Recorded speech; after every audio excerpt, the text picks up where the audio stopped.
Hey, it's Mother Fall Christ here with a new sermon. This week's sermon is going to be about faith that can move mountains. It's Daniel 6, verses 1 through 28. Let me get started with this. It pleased Darius to appoint 120 Satraps to rule throughout the kingdom, with 3 admins over them. One of them was Daniel. The Satraps were made accountable to them so that the king might not suffer loss. Now Daniel so distinguished himself amongst the administrators, and the Satraps by him exceptionally qualified, that the king's plan to set him over the whole kingdom. At this, the admins and the Satraps tried to find grounds for charges against Daniel and his conduct of the government affairs, but they were unable to do so. They could find no corruption in him, because he was trustworthy and nor corrupt nor negligent. Finally, these men said, "We will never find any bias for charge against this man, Daniel, unless it has something to do with his law of his God." So the ministers and the staffers were all grouped to the king and said, "O King Darius, live forever." The world administrators, prefects, satraps, advisors, and governors had all agreed that the king should issue an edict and enforce the decree that anyone who prays to any god or man during the next 30 days, except to you, O king, who was thrown into the lion's den.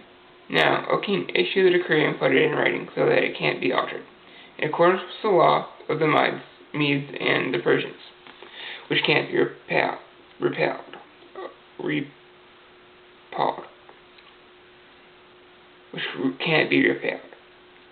So King Darius put the decree into writing. Now when Daniel learned that the decree had been published, he went home to his upstairs room with the windows open towards Jerusalem. 3 times a day he got down on his knees and prayed, giving thanks to his God, just as he had done before. Then these men went out of his group and found Daniel praying and asked God for help. So they went to the king and spoke to him about his royal decree. "Do you not publish a decree that during the next 30 days anyone who prayed to any god or man except you, O king, will be thrown into the lion's den?" The king answered, "The decree stands in accordance with the laws of the Medes and the Persians, which can't be repealed."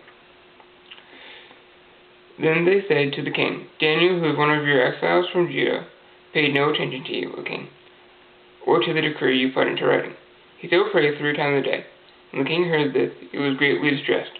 He was determined to rescue Daniel and made every effort until the sundown to save him. Then the men went as a group to the king and said to him, "Remember, O king, that according to the law of the Medes and the Persians, no decree or edict that the king issued can be changed." So the king gave the order, and they brought Daniel and threw him into the lion's den. The king said to Daniel, "May your God whom you serve continually rescue you." A stone was brought and placed over the mouth of the den, and the king sealed it with his own signet ring and with the ring of his nobles, so that Daniel's situation might not be changed. Then the king returned to his palace and spent the night without eating and without any entertainment being brought to him, and he could not sleep. At the first light of dawn, the king got up and hurried to the lion's den. When he came near the den, he called to Daniel in English, "Daniel, servant of the living God, has your God whom you serve continually been able to rescue you from the lions?" Daniel answered, "O king, live forever. My God sent his angel, and he shut the mouths of the lions. They have not hurt me, because I was found innocent in his sight, nor have I ever done any wrong before you, O king." The king was overjoyed and gave orders to lift Daniel out of the den. And when Daniel was lifted from the den, no wounds were found on him, because he had trusted in his God. At the king's command, the men who had falsely accused Daniel were brought in and thrown into the lion's den, along with their wives and their children. And before they had reached the floor of the den, the lions overpowered them and crushed all of their bones. Then King Darius wrote to all the peoples, nations, and men of every language throughout the land, "May you prosper greatly. I assure you that in every part of my kingdom people may fear."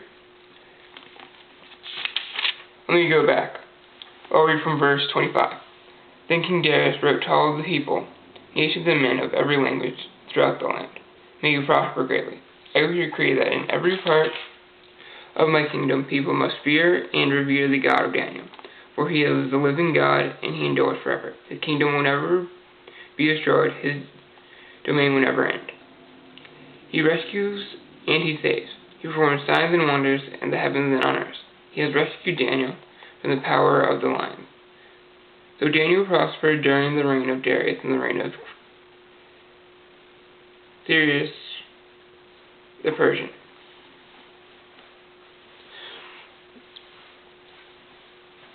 And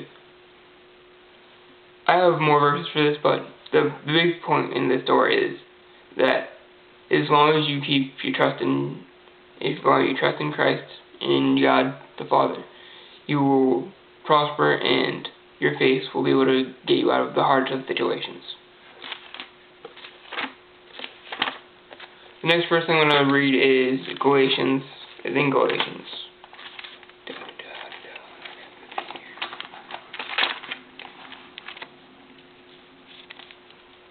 I guess it's going to be 1 Corinthians. It's going to be in 1 Corinthians. Changed my mind. It's going to be chapter 13, verse 13. Now these three things remain. Now these three things remain. Faith, hope, and love. But the greatest of these is love. And since Daniel loved God, his faith was able to bring him hope, and that hope saved his life.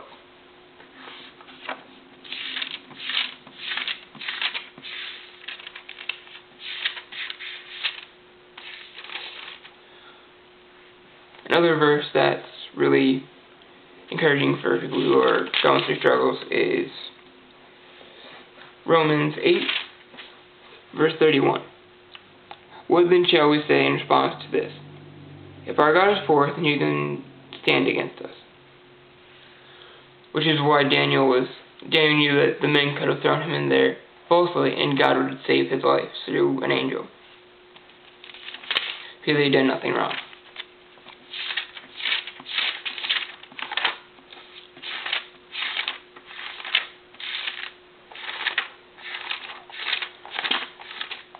And I'm going to find that verse from Galatians that I was initially going to tell you all.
Okay, it's Philippians, sorry. I chose the wrong book. Philippians 4:13. I can do everything through him who gives me strength.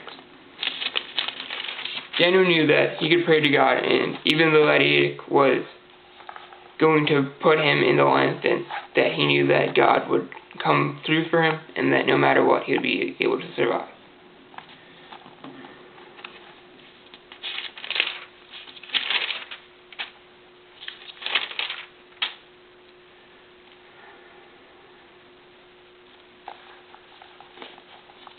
Ephesians 5:1 and 2. Be imitated of God, therefore, as dearly loved children, and live a life of love. Daniel knew that if he loved the king and he loved God, that the king would try to save him no matter what, but God would all-knowingly know how to save him when he was thrown into the lion's den.